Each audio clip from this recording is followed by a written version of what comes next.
All right, everyone. Welcome to Let's Learn Layers. Guest starring Judge Bunny. So we're going to go over layer stuff. So let's say you've been playing Magic for a bit and eventually you decide to play Commander or something. And as is normal for Commander, something weird comes up during one of your games. You might be tempted to just apply these effects in the order they resolved, kind of like the stack. But this sometimes works, but if we did this all the time, we'd end up with some really weird stuff. Like in this example, where if I equip my zombie with angelic armaments, if we just applied stuff in the order that we did it, it wouldn't get the +1/+1 from Honor of the Pure, even though it's white, which would be kind of dumb.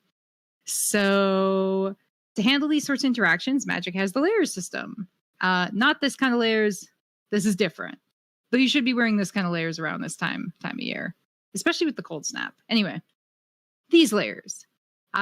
So when we have what are called continuous effects, we apply them in a very specific order, starting from the top of this layer cake going to the bottom. First, we have the copy layer, the control changing layer, text layer, type layer, color layer, ability layer, power toughness layer. Before we move on, I'm just going to bring my Discord back up because I can't actually see the chat. It went away.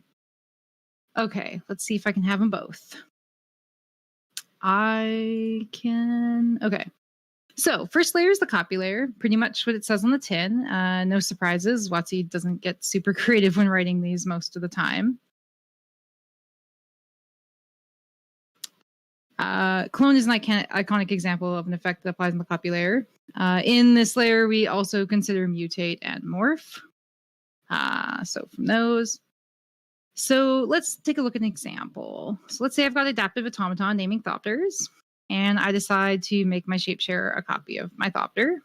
Because copy effects are near the top, we'll apply the copy effect, and then later on when we're looking at the power and toughness bonuses, it will get the +1/+1, which makes sense. Like one of the things to remember with layers is while they do seem really spooky, it's actually designed so that the game works in a way that kind of makes intuitive sense. So like a lot of the layers interactions you're going to see, you're like, well, yeah, that should work like that. And if it didn't work like that, I'd be offended. And, you know, the system is kind of designed like that.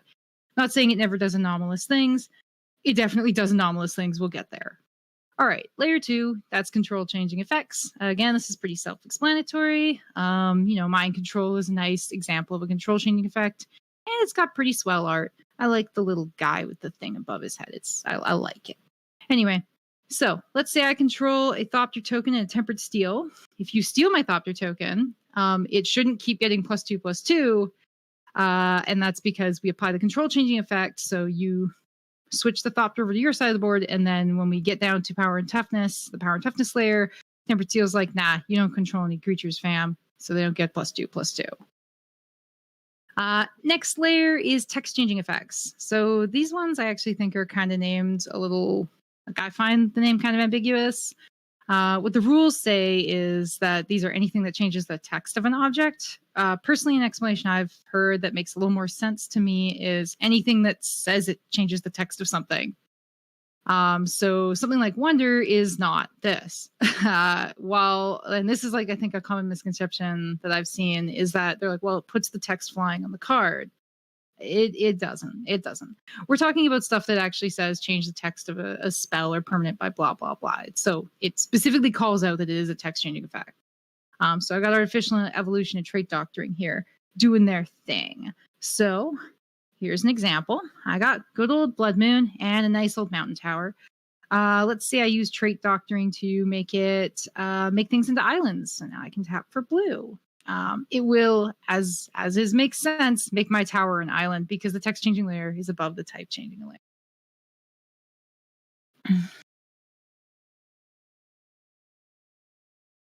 Thanks, Isaac. Thanks for the clarification. The next layer is type changing effects. This is, again, fairly self-explanatory. Changes the type of something to another thing. Blood Moon from the last example is a great example. Blood Moon from the last slide is a great example of a type changing effect. Urborg is another good one, making this island worth a little bit more money here. The next layer is color. Nothing too quirky. Here we've got Wild Mongrel, changes its own color. Let's say I decide to make it red. it's going to get the +1/+1 from Paragon because we apply the color changing effect. And then later on, we apply the +1/+1 from Paragon. Next, we got ability adding and removing. So, this is where things like Wonder would sort of play in. It would confer flying and, if things are gaining reach or whatever. So let's say I've got a grizzly bears, just getting a bonus from Morgana petroglyphs as it does. But if we decide to give it flying, it will now have an ability. And then when we go to the power and toughness layer, we're like, well, no, that has an ability now. So no +2/+2 for you. Finally, we've got power and toughness changing layer. This is where we apply all the bonuses you've been seeing this whole time. So again, just a simple example just to reinforce some of that brain knowledge. Let's say we finally, after many years, give Whippoorwill flying, as it clearly has in the artwork. Just like with the previous example, you apply flying in the ability layer, and then when we go to the power toughness layer, we're like, all right, you get the +1/+1. One of the really cool things about layer 7 is that, like the power toughness layer 7, is that it's subdivided because there's a bunch of different types of power and toughness changing effects. So we have a little tiny mini cake nested inside the bigger cake. So we're just going to quickly go through that. So the first one is characteristic defining abilities. These are lines of text that tell us what the power and toughness of the creature is, or tell us something about the characteristics. So Tarmogoyf, an example of one. Another one that's really big right now is Changeling. That defines the type characteristic. Tarmogoyf defines the power and toughness. Within the power and toughness layer, we care about the CDA that talks about power and toughness, though. Next one is abilities that set power and toughness to a specific value. Inkmoth Nexus, which we'll be seeing a lot of because it's a lot of modern 2012 cards in this presentation. Anyway, we're going to be seeing a lot of this. Its ability sets its power and toughness to 1/1. Next layer is counters that modify power and toughness. So -1, -1, +1/+1 counters. Also just abilities that grant +1/+1 or -1, -1. We've been seeing those a lot this presentation. Picked out Wild and the Cattle for this one. And finally, we've got the power and toughness switching layer. This is the one I think that works kind of the weirdest. I pulled out the excellent Evergreen Legacy card that is Kirklaw Transmuter. Wait, maybe that's wrong. Anyway, we're going to use this guy for our example here. So let's say I got this guy, and then I decide to have its ETB switch its own power and toughness. And then I decide to give it Titan Strength. It actually becomes a 2/6 because we apply Titan Strength and then we switch power and toughness afterwards, even though they resolve not in that order, which I think is the most unintuitive thing that's going on here. Everything else kind of makes sense, but this I've always felt is a little weird. So that's it for individual layers. But if you've ever played a game of Commander, you know that continuous effects don't exist in a vacuum, and you're probably wondering what happens when we have two effects trying to do opposing things in the same layer. Luckily, the layer system has us covered. We've got a mechanism. The mechanism is called timestamps. How do timestamps work? Well, that's why you're here, presumably, or you're just here to look at bunnies. Either or, I'm down for whatever. How timestamps work is if you got two effects applying in the same layer, you just apply them in timestamp order, or the order they started applying in. So in this example, I've got a Blood Moon and a Prismatic Omen, which both apply in layer 4. So if Blood Moon entered first, it'll make the tower a mountain. And then afterwards, Prismatic Omen is going to give it all the basic land types. And if the cards entered in the opposite order, the opposite would be true. Prismatic would enter, give it all the land types, and the mountain would be like, no, you're a mountain. Sit down, you're a mountain. So glad we figured that out. Well, that's about all there is to know about layers. Now you're ready to take on the world. Actually, you're not. There's still one last thing we actually need to talk about. So in this example, something strange is happening. If this board state results in the tower being a mountain, that doesn't really add up with what we've talked about so far. That's because we haven't talked about dependencies yet.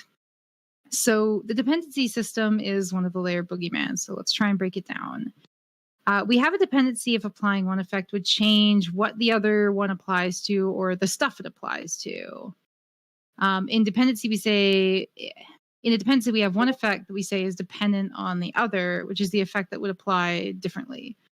So this is a lot to break down. So it's going to be easier when I go through the example. You're probably, if this is your first time interacting with dependency, you're like, oh, Toby's just said a bunch of words that are, and most of them were the word dependent. So let's check out the example. So we know that Urborg is dependent on Blood Moon because if we apply Blood Moon first here, it just makes Urborg a mountain and it makes the tower a mountain, and that's fine. But that changes what Urborg does, because if we apply Blood Moon first, Urborg just doesn't do anything. So we need to apply Urborg after Blood Moon because Blood Moon's changing what it's doing, if that makes any sense. Hopefully that makes sense. So in this example, like I said, we apply Blood Moon, it nukes Urborg's ability, it nukes Urza's tower's ability, and we just have lots of mountains. Frederico, you have unmuted yourself. Is there a word you want to? No? No? Yes? All right. Just pausing that. I think Frederico's doing the next presentation. So if I say anything weird, I was wondering maybe if I said something strange. Anyway, let's continue moving on. All right. So for now, for real, we've learned the basics of layers. We maybe learned dependencies, or we're just still confused. But we were too afraid to say anything. By the by, if you are too afraid to say anything, don't be. Feel free to say things. I notice the chat's been very quiet. So either I'm an amazing presenter and everyone understands everything, or everyone's just sleeping. Oh no, I scared somebody. I mean, the pink bunnies are pretty scary. Oh. All right. Yes, we will. There will be some. We will go over dependencies a little bit more. I always find this it's kind of like wonky to explain, but once you start working with it, it's a little easier. So I've got a few example questions here, which will hopefully iron out some of the wibble wobble in our understanding. And if there's still some wibble wobble, we can chat after. So let's say intro presentation, Sam. Intro presentation. Nothing super weird. Let's say I have a Mystic Decree and a Stormcrow. So my Stormcrow loses flying. It's a sad crow. But then let's say I end up with. And this is like slightly interactive. So if nobody answers, it's going to be heckin' awkward for me. I mean, I'll still present. I'll still just tell you the answers, but Zach says it's a flying bird, half raven, half crow monstrosity. Honestly, that's not really a monstrosity. They're kind of like the same bird. A craven. Oh God. All right. Well, a bird with bigger wings. Flavor judge art. I love Phil's flavor judge art. Oh my God. All right. Well, you know what? Let's just zip. I'm getting lots of correct answers here. So we've got some stuff happening in the ability layer and some stuff happening in the power toughness layer, mostly because Raven's Wings gives +1/+0. But because of timestamps, it does confer flying. The equipment notably gets a new timestamp when it becomes attached. And it makes it a super bird. Well, it doesn't actually, but you know. All right. Next question. Wait, go back. What's up? What's up, Thomas? What's up? I'm back. That timestamp is the winning timestamp because equipment gets its timestamp updated when it becomes attached. So if I play,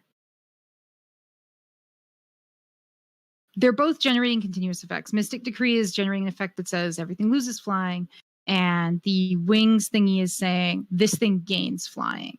And so when I attach it to something, they're both trying to do a thing in the ability layer, and so we just look at whatever happened most recently, and the attachment was most recent. No, the text on the card is not generating a continuous effect. It's just what the card says. So in this layer, we go A event, then B event. Yes, it's not like the stack where we go last and first out. Yes, Sam, you are correct. Are there any additional questions about Macaw Crow? Okay. Awesome. All right. So let's say I have a Rajan Spirit, another legacy staple, just like Crookclaw Transmuter. And I tap it to make Aerial Engineer lose flying while my opponent controls no artifacts. But then after that resolves, they decide to cast Argent Mutation to make Aerial Engineer into an artifact. What happens?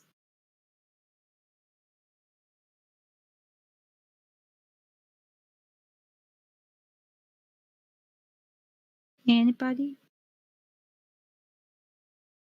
No. I had no artifacts. But then I was like, no, I can make it an artifact. Haja! I cast Argent Mutation. We're getting some people saying it gets flying. Any other answers?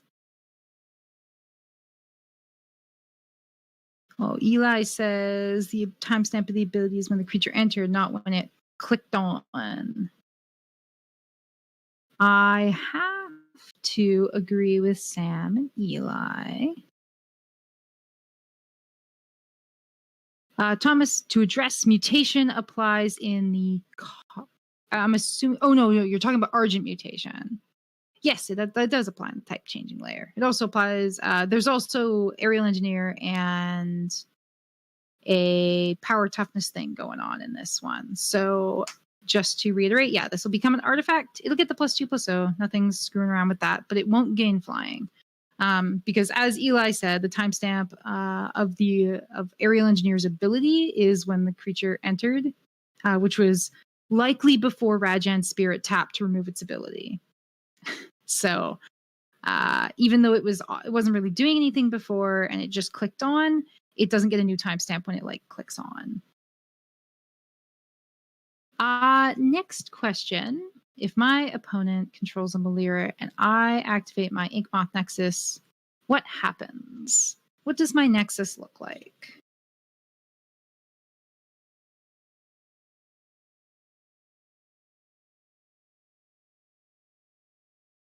And while I'm waiting for people to get their fingers on the keyboards, I just want to, don't feel bad if you do submit a wrong answer. Again, I prefer people saying wrong stuff. No. Nap controls Melira and App controls Inkmoth. But what I was going to finish saying is if you do put in the wrong answer, just rest assured, when I was making this presentation, there were many wrong answers in it. And through much QC, I have gotten rid of hopefully all of them. So, all right. So I have it's a 1/1 Nexus land creature, no infect. I have somebody else saying it has infect. Do I have any justification for either of these answers? Why do we think it does? Why do we think it doesn't? Make sure you're going through your cake as you think about layers. Melira says loses infect. That's pretty strong. I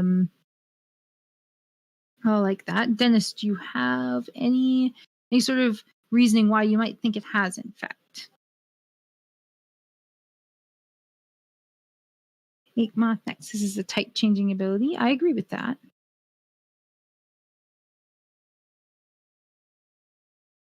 Okay. If Melira was already in play when Nexus was activated, the timestamp order leaves it with infect. Well, that does seem to add up. I somewhat agree. I like that. Any last entries before I beep boop through this? 3, 2, 1. Okay, I'm beeping boops. So we are correct. Inkmoth Nexus's ability applies in the type changing layer. It also applies in the ability adding and removing layer and the power toughness layer. And Dennis is correct. It has the ability, Inkmoth's ability resolving has a later timestamp than Melira, so it will actually have infect, even though Melira says they lose infect, because when you put down Melira, she's got her timestamp, but when you give Inkmoth infect, has a later timestamp. For bonus points, I actually think Zwanger had this example in his presentation, but for bonus points, what happens if my Inkmoth Nexus hits my opponent?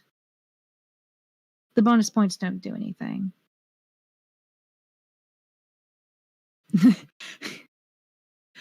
I'm getting you whack them with Ink Moth, but they don't lose any life or get any poison counters. They take 1 phantom damage.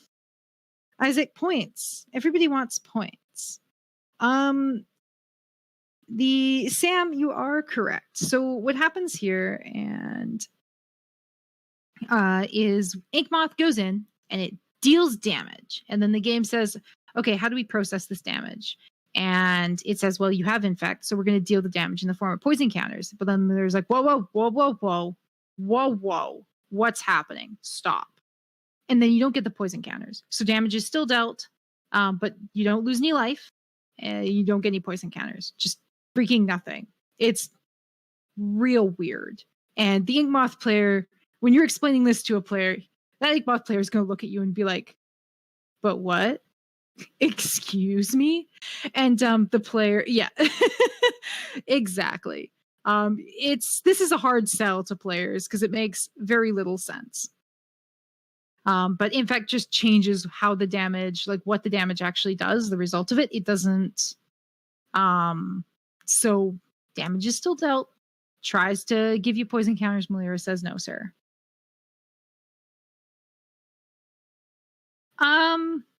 Maybe that's why Melira was worded. Yeah, maybe that is why Melira was worded this way. Yeah, probably. Watsu was probably like, we need a card that works as opposed to doesn't work. I don't know. I feel like this is very unintuitive though. Anyway, let's move on. We're never gonna get through any of these. Okay. Actually, I can't get a time check. All right. Can have or gain. Donate Melira. Kill them with commander damage. 1122. Thanks, Thomas. Yeah, I can't I can't bring up my time without maybe destroying everything. Anyway, so next example. Can't get Tainted Striked. It could be because you couldn't get Tainted Strike. That card was really cool and limited. All right, next example. I got a Blood Moon and I have a Dryad Arbor. So I played Dryad Arbor and then my opponent played Blood Moon. What is my Dryad Arbor? Tell me about Dryad Arbor.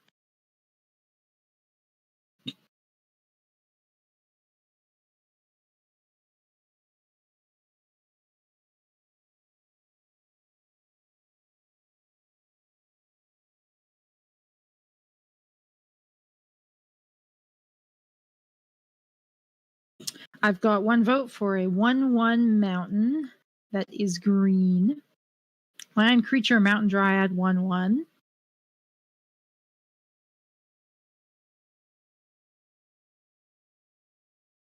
Seems reasonable. Do I have any justification for why these might be the answer? I'm sorry, Dennis.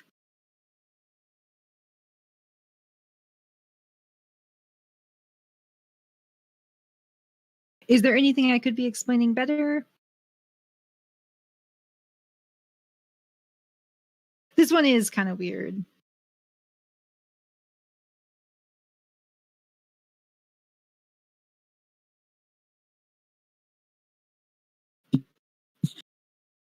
Any last minute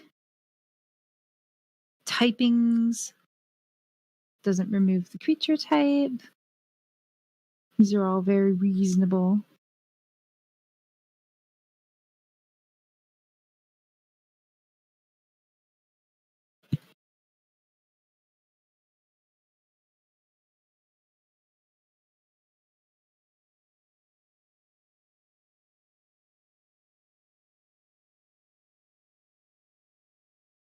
Layers are a thing that gets typically overthought. Yes, Dennis, this is a very reasonable confusion. We should be banning this Dryad Arbor because it doesn't look like a land. I don't like this one.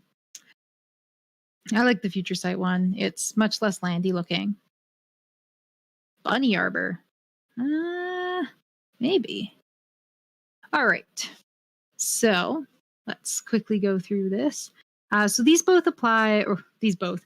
The single thing that's generating a continuous effect here, which is Blood Moon, applies singularly in the type changing layer. And it only changes subtypes and only changes basic land subtypes. So what happens here is, I think I had somebody say this, I think Braden said this.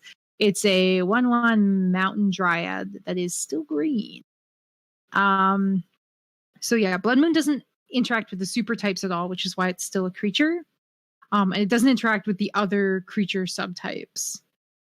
It just junks the basic land, the land subtypes. Doesn't care about the creature. Why doesn't it interact with super types? Because it doesn't need to.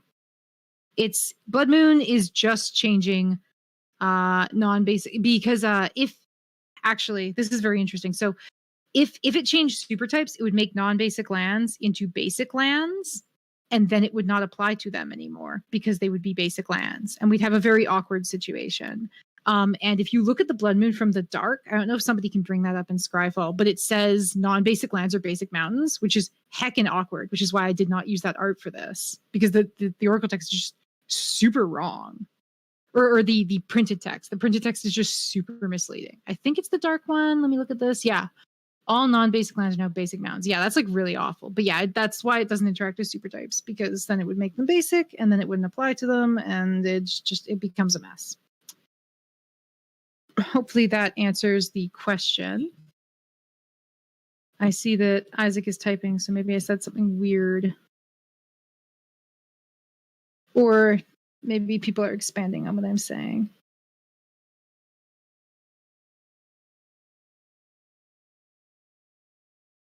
Thanks for the clarification. All right.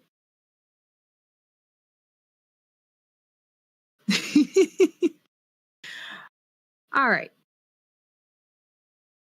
Yes.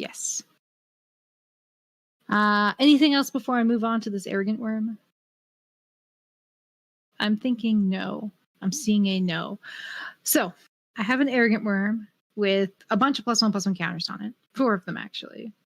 And I decided to cast Inside Out and then Wild Size. And then my opponent's like, no, I'm done with this. I humble your arrogant worm. So what happens here? What do I end up with? Layer 7, yes. We all even get a copy. So I was like, nope, don't want to deal with it. Whatever.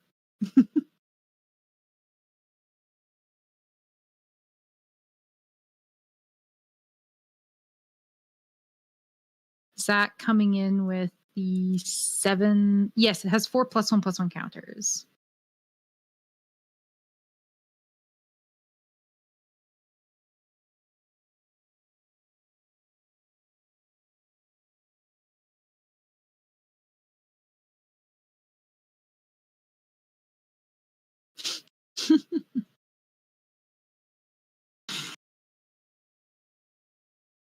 Oh my god. All right. Does anyone have any last thoughts before I beep some boops? 7/5. Why would it be a 7/5? So I've got Zach giving me an explanation of okay. 7/6. Is that just because I asked you about it? All right. Looks like we don't have any disagreement on the 7/6-ness of this worm. So yeah, we've got some stuff happening in the ability layer and some stuff happening in the power toughness layer. So it becomes a 7/6 with no abilities. Nobody actually mentioned that it didn't have trample. I almost forgot that was in the question. But yes, Humble wipes out the trample. But this is exactly as I think it was Zach said. We apply the 0/1 in the layer 7B. Then we chuck all the counters on it. As well as the +2/+2. So it's a 0/1 +6/6. And then we swap them. So it's a 7/6. Any questions about that before we move on? Looks like we're all just rocking layer 7. What's up? Oh my god, so much typing. Yeah, I forgot about it too. I like read your answers. I'm like, yeah, everybody knows everything. And then I started, why don't you shut up, Isaac? I don't know. you know what? Oh, it's gone. Oh, look, it's gone. All right. Anyway. All right, the card's gone. Next question. Let's say I enchant my Stormcrow with Steel of the Godhead. So you get +1/+1 and unblockable, and that's pretty chill. But then I decide to Sway of Illusion it, and I want to make it white. What happens here?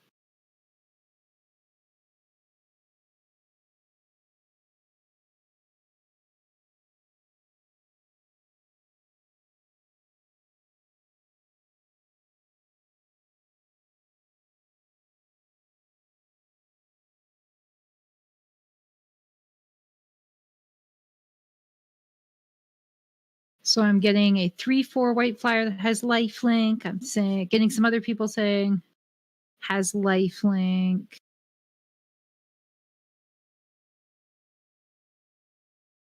Any other mouth words before we I beat my boops? Boop. Beep boop. Finger words. Oh, yeah, they would be finger words. 2/3 flying lifelink from Dennis.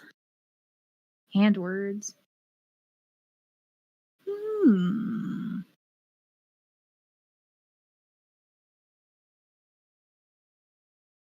just gonna wait until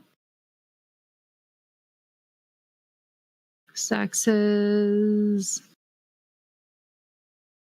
So we're getting some disagreement on whether Steel the Godhead will be conferring +1/+1 twice or just once.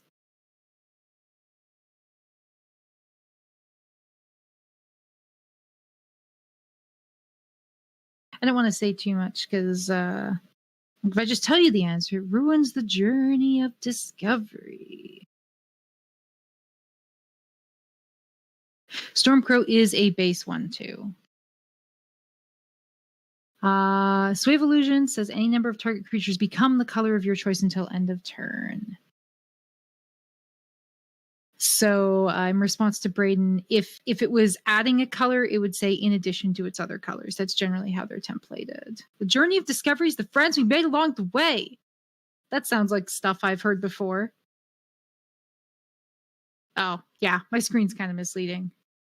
Man, you don't know that Stormcrow is inherently a 1/2. It's such a played card that sees play all the time. That is in every Magic the Gathering game.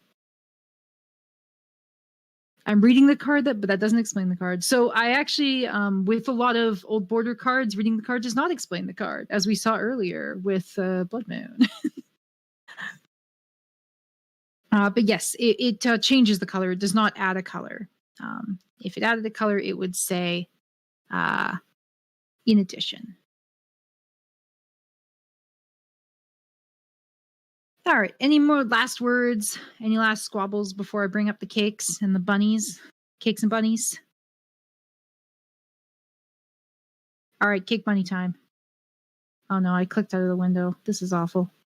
All right, so we've got stuff happening in the color layer, the type layer, and the power toughness layer. So we're going to apply the color layer first. Here we go. Making it white.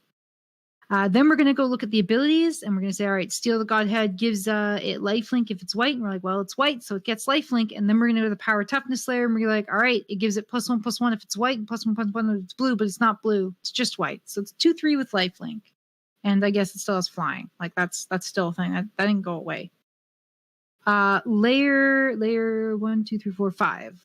Layer 5 is the color layer, the one with the little mana symbols on the cake, if you can see my screen.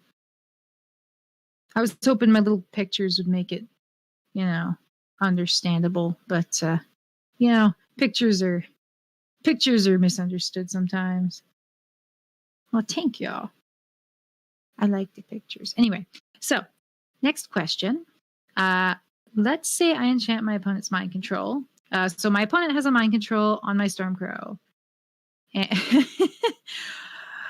Sam, when we get out of quarantine, I got some great food ideas for judge conferences. Anyway, So let's say I've got my kitty. My kitty has taken control of my Stormcrow with mind control. So kitty played mind control, and then I decided to pay 6 mana because Stormcrow is a really good magic card. It's worth paying like 11 mana for. So I'm going to cast Confiscate, targeting the mind control, not the Stormcrow, the mind control. What happens here?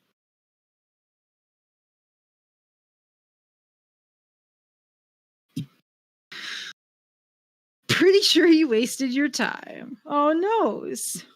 Oh noes. Is it because I don't get the Stormcrow, or is it because I spent 11 mana on a Stormcrow?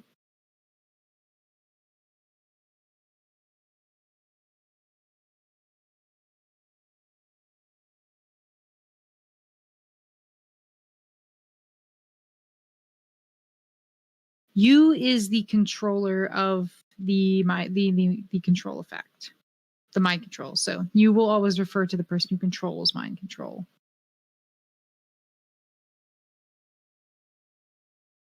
Should have spent 12. The mind control is being targeted by Confiscate.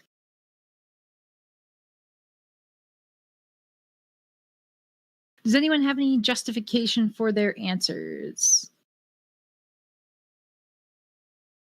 As much as I am excited about reading answers, I also am excited because it's a learning presentation to understand why you're giving the answers you're giving.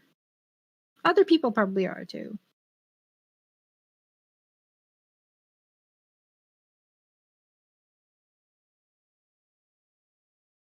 Oh, several people are typing. This is exciting.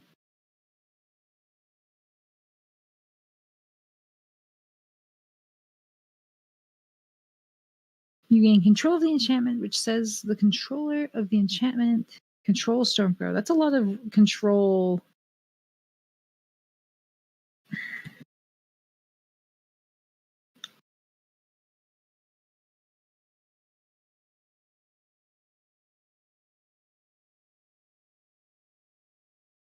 So the general consensus I think I see here is a lot of people think I get the Bunny gets the Stormcrow back. I don't think I've seen anyone say that we don't get the Stormcrow back.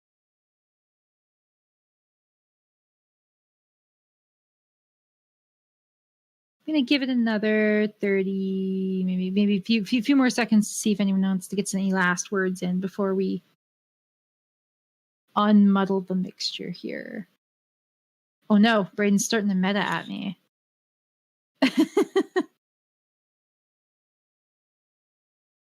Oh my god. Oh no. Oh no.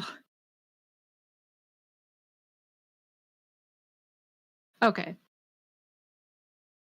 Oh yeah, this is next level presenting. Only the best for the experimental conferences, obviously. Okay. Oh my god. All right, you know what? We're gonna move on before this goes to next level here. So to nobody's surprise, hopefully, all of these effects are applying in the control changing layer. So it's layer 2. And the reason, so Bunny does in fact gain control of all the things, but this is not because of timestamps. It's because of dependency.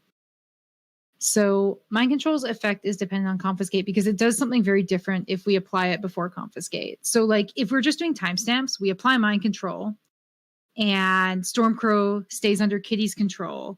And then we apply confiscate and Bunny controls mind control, and that's great. But we've already applied mind control, giving Kitty Stormcrow. So we'd have this janky situation where Bunny controls mind control but doesn't control the Stormcrow, which is stupid. So we have dependency to make this not stupid, thankfully. If you confiscated the Stormcrow, it is a timestamp situation. We apply mind control, Kitty controls Stormcrow, then we apply confiscate, Bunny controls Stormcrow. So it's much simpler if you just grab the Stormcrow, but it illustrates dependencies if we don't, which is why it's in here, because I need some things to illustrate dependencies. So what happens here is we gain control of the mind control, and then mind control's effect applies after confiscate, which would then grant Bunny control of the Stormcrow. I would tend to agree with what Isaac is saying here because it looks like you all kind of gave me the answer, or like at least all of the ones I saw, unless I misinterpreted, was everyone kind of thought the bunny would get the Stormcrow, but we all kind of didn't really know why. Luckily, layers have our back. So even if we don't know why things are happening, they seem to be working pretty okay in this scenario. Does anyone have any questions about this one? Because this one is kind of weird, and because we moved into dependency territory, which is always a super fun and very confusing adventure.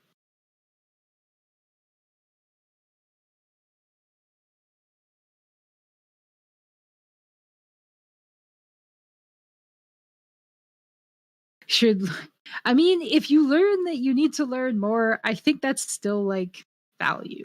Like knowing what you don't know is like I think a very valuable thing in my opinion. Like I don't know what I need to study if I don't know what I don't know. Um is there anything I could explain more in specific to help clarify the understanding? Zach. Oh, I'm getting a 10-minute warning. So I think we're going to need to jump to our quiz pretty soon. I have a question you can try and decipher. Thank you, Sam. Thank you for helping. Okay. Let me just see what's up next. I think we're going to let's hop over to the Menti quiz so that we can actually do that. And then if we have any more, we can have some discussion after. So this is the part where things might go a little haywire because I need to change Windows. And I may not have access to Discord chat because like I only have 2 screens. I'm going to try. So can everyone go to menti.com and your code is 1926 612. And I know a lot of presenters are not offering tangible benefits for these quizzes, but I think that's, things are more fun when there are prizes. So if you score in the top 3 and you're willing to give me your address and assume that I won't send you anthrax or COVID-19, I will send you something nice. And for that reason, because there's like something small and tangible that you'll get in, I don't know, 2 months or whatever. If you are like a more advanced judge, this is an intro presentation. Don't like, I don't know, pub stomp. Is that what it's called? Am I using the right term? I'm gonna wait to see if I get any more little icons in here.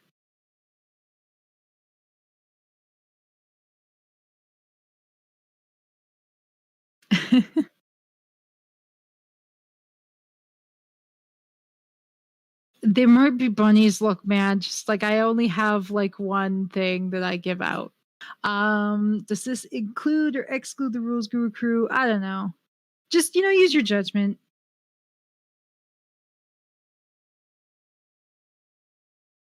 Oh yeah, the tangible prizes are not like judge foils. Like don't go insane here. Like it's not. It's just a small token. It's just like for funsies. Okay. Looks like I've got all the people I'm gonna get. So, oh boy, now I gotta click some buttons. Okay. Let me see if I can flip over to the quiz portion without anything breaking.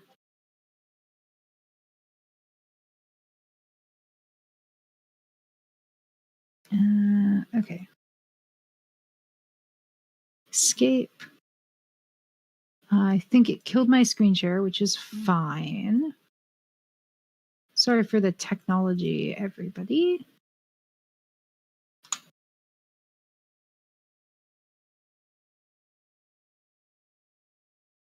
Screen sharing.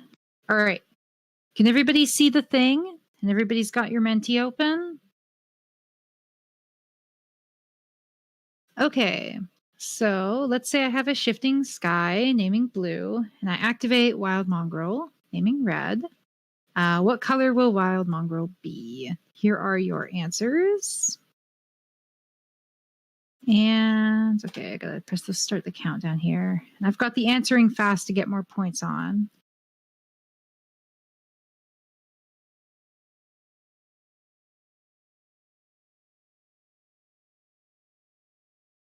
We've got 30 seconds on this one.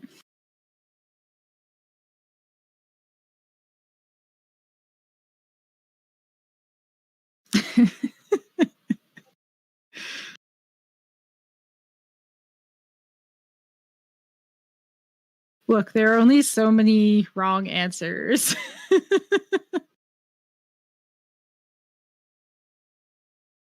All right, so it is red because Wild Mongrel's ability has the more recent time stamp. And we can go over these more in depth at the end if you have questions. I can explain to you why it's not a volcanic island. There's some intense layer stuff going on there. All right, next question. What? Ah! Okay, Dennis, well, you found the first problem in my presentation. Thank you. It should be a 3-3. You're right. Bonus points for Dennis. Okay. Oh, God. Why are there always so many tiny issues? Okay. So, next question. Let's say I have a Liliana's Elite and I have 2 Stormcrows in my bin, and it gets enchanted with Mystic Subdual. What happens? Enter to start the... Here we go.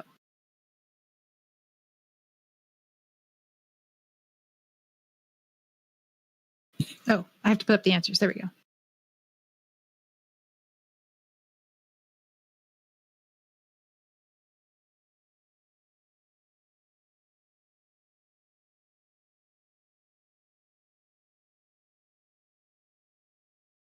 Oh my God. All right, Zach, bonus points for you. I swear, I checked this over. All right. Well, it's supposed to be a Mystic Subdual. So next week when I present this, it's going to be freaking great because there won't be any mistakes in this quiz. You guys are like the alpha group here. So it is D. Liliana's Elite is a -1/1.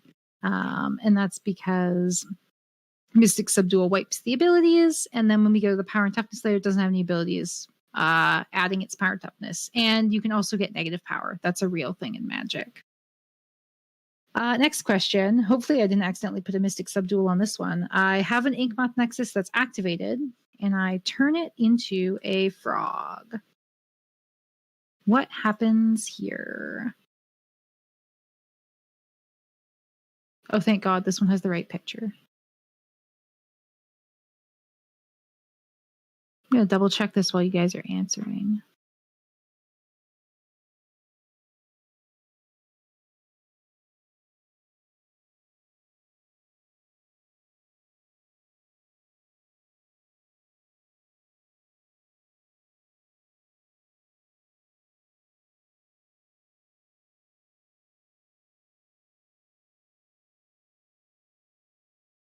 Ba-ding! So it is B, an artifact land creature frog with no abilities, because the losing abilities has a later timestamp than Inkmoth's gaining abilities. Next question. Let's say I have Conspiracy naming Thopter, and I have an Inkmoth Nexus that I want to animate. What happens here? Oh, I have to press this. There we go.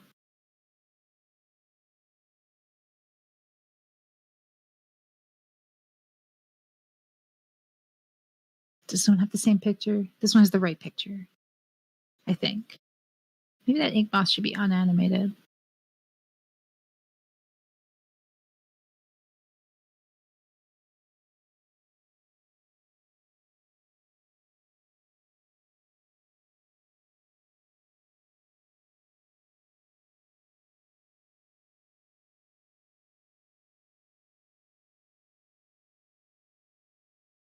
All right. So, it is a Thopter, and that's because of dependency. So what happens here is because applying Inkmoth's ability both Conspiracy and Inkmoth's ability are applied in the type layer. And if you apply Inkmoth's ability first, it changes what Conspiracy applies to. So Conspiracy hangs out, waits till Inkmoth is done doing its thing, because the ability that Inkmoth is granting itself is becoming a creature. And so that would make it something that Conspiracy could apply to. So Conspiracy waits to do its thing after Inkmoth has done its thing. So we end up with a Thoptery friend. All right, last question. I got a Stormcrow, and I want to make it real big. So I give it +2/+2 and give it trample and draw a card. And then my opponent says no. This thing needs to be taken down a peg. What happens here? Let me just flip this Menti quiz down, and I'll click that. There we go.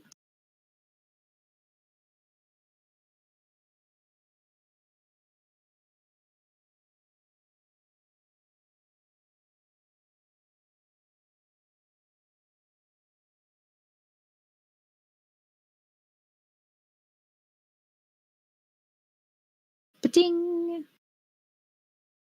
All right, so it is a 2/3 with no abilities. That's because we apply,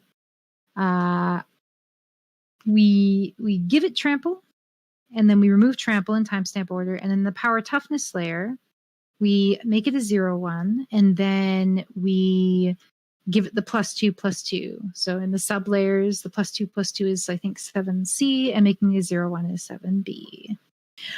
So that is the end of our quiz. Let me just try and share my Menti stream so that we can actually see the leaderboard. Here we go. So where did we end up? Ba-ding, ba-ding, ba-ding, ba-ding, ba-ding, ba-ding. All right. Well done, Zach. So Zach, Braden, and Dennis, if you guys want to PM me your addresses, I can get you some small, negligible things in a couple weeks floating through the mail.